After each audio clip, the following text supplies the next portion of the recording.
Good morning, Virgo. Uh, Someone who tested your boundaries is learning what happens when boundaries hold. And the lesson is humbling them in ways they didn't anticipate. They expected you to bend, to chase, to accept whatever scraps of attention they felt like offering while they explored other options. But you didn't bend, you didn't chase, and now they're recalculating. Not because you played games back, but because you simply stopped playing, stopped accepting less than you deserve, stopped making yourself available to someone who was treating your presence as optional. Let me describe what respect looks like when it arrives late but finally arrives. There's a specific shift that happens when someone realizes you're not the one, not the one to manipulate, not the one to take for granted, not the one who will tolerate being treated carelessly while they figure out if something better exists. They thought they had time, thought you'd wait, thought your interest was guaranteed regardless of how they behaved. And then you stopped being interested, or more accurately, you stopped showing interest, pulled your energy back, created distance they didn't authorize, treated them with the same casual regard they were treating you with. Some people don't recognize value until it's no longer freely available. They operate on abundance mentality when they should be operating on appreciation. Take people for granted because those people keep showing up no matter how they're treated. Until those people stop showing up, until availability becomes unavailability, until the person they were casually entertaining while keeping their options open suddenly becomes option they no longer have. And that shift from I can have them whenever I want to wait, can I still have them? Creates panic that looks like sudden maturity. Let's pause here. This reflection invites you to consider who's been taking you for granted, who's about to learn you're not actually waiting around. Maybe it's someone you were dating who kept you in rotation, not quite committed but not quite letting go, giving you just enough attention to keep you interested while they explored other connections. They thought they were being smart, keeping options open, not putting all their eggs in one basket, playing the field while maintaining backup plan. But you weren't backup plan material. And when you recognized that's how you were being treated, you exited. Didn't make announcements, didn't demand they choose, just quietly withdrew your availability. And now they're noticing. Now they're reaching out. Now they're trying to re-establish connection they let deteriorate because they assumed it would always be there when they got around to prioritizing it. Some people need to lose access to understand what they had access to, need to feel the absence before they can appreciate the presence. Or maybe it's someone who disrespected you, crossed lines, violated boundaries, did things they shouldn't have done because they didn't think there would be consequences. They thought you'd forgive easily, thought you'd make excuses for them, thought you valued the relationship enough to overlook their behavior. This reflection invites you to consider, when you enforce consequences, do people usually come back different or just desperate? There's something specific about what coming back correct actually means. It means they're approaching differently this time, not with the casual energy of someone who thinks they're doing you a favor by giving you attention, but with the humble energy of someone who recognizes they're asking for something they're not entitled to.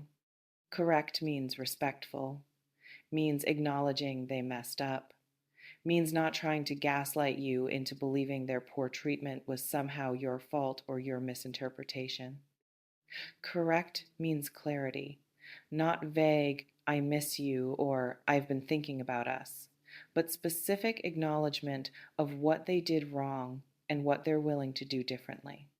Some people come back with apologies that are just disguised attempts to regain access without actually changing. They're sorry they lost you, not sorry for what they did. Sorry about consequences, not sorry about actions. But coming back correct means taking responsibility, means admitting specific wrongdoing, means offering concrete changes rather than empty promises to do better. It means demonstrating through behavior, not just declaring through words that they understand you're not someone to be played with, that you have standards, that those standards are non negotiable. That access to you is privilege, not right. This reflection invites you to consider, can you tell the difference between someone who's sorry they lost you versus someone who's sorry for how they treated you? Let me describe what the realization process looks like from their side. First comes assumption you'll always be available. They're operating with certainty that you're invested enough to tolerate whatever they do, that your feelings for them override your self-respect. Then comes the testing. They push boundaries, pull back without explanation, give minimal effort, see how much they can get away with while investing as little as possible. And for a while, it works because you're trying, you're being patient, you're giving benefit of doubt. You're hoping they'll recognize your value and start treating you accordingly. But then something shifts in you.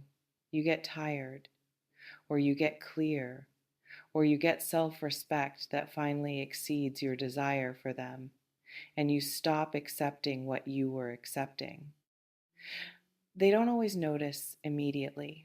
Sometimes they're so confident in your continued availability that your withdrawal doesn't register right away. But eventually, when they reach for you and you're not there, when they expect response and get silence, when they assume access and discover doors closed, reality hits. And reality is uncomfortable. Reality is recognizing they fumbled something valuable. Reality is understanding that you weren't bluffing about your worth. Reality is learning that you meant it when you said you deserve better. Some people learn fast. One experience of losing access and they recalibrate immediately, come back correct because they've genuinely understood the lesson. Others need to try other options first, need to discover that what they thought was keeping their options open was actually downgrading from what they had, that the grass isn't greener, that you were actually the best option and they were too stupid to recognize it while they had you. This reflection invites you to consider, if someone comes back correct after treating you incorrectly, does their growth erase the initial disrespect? There's something important about what you need to do when they return with newfound respect. First, don't accept the improved treatment as automatic redemption. Coming back correct is better than coming back entitled, but it doesn't erase history. Doesn't guarantee they've actually changed versus just temporarily adjusting behavior to regain access. You can acknowledge their improvement without immediately rewarding it with restored intimacy. Second, require sustained demonstration, not just initial performance. Anyone can come back correct for a week, for a month, long enough to get back in. The question is whether they maintain correctness once access is restored. Some people perform change brilliantly until they're secure again, then gradually revert to old patterns once they think you're hooked enough to tolerate it. Third, trust your gut over their words. If something feels performative, it probably is. If their newfound respect feels like strategy rather than genuine shift, it probably is. You know the difference between someone who's changed and someone who's just adapted their approach. Your body knows even when your mind wants to believe their words. Fourth, Be clear about what coming back correct actually requires. Don't leave it vague. Don't assume they know what you need. State explicitly what would have to be different for you to even consider re engagement, and then watch whether they can deliver on those specifics or if they deflect and minimize and try to negotiate your requirements down to something more comfortable for them. Let me address what their realization that you're not one to play with actually reveals. It reveals they were playing, they were testing, they were seeing what they could get away with. And your boundaries weren't about being difficult or demanding, they were about refusing to participate in games. Some people mistake kindness for weakness, mistake patience for desperation, mistake giving chances for having no standards. And then they encounter someone who is kind but not weak, patient but not desperate, willing to give chances but absolutely has standards. And that collision between their assumption and your reality creates the recalibration. They're learning you're not the one to play with because you simply won't play, won't engage in toxic dynamics, won't accept breadcrumbs, won't settle for being option while they decide if you're choice. And that refusal to play is more powerful than any game strategy because games require participation and you just opted out, took your energy elsewhere, left them playing alone. You remain in complete control of whether coming back correct is sufficient for re-entry. You can accept their improved approach or maintain boundaries regardless of improvement. The power is yours. It always has been.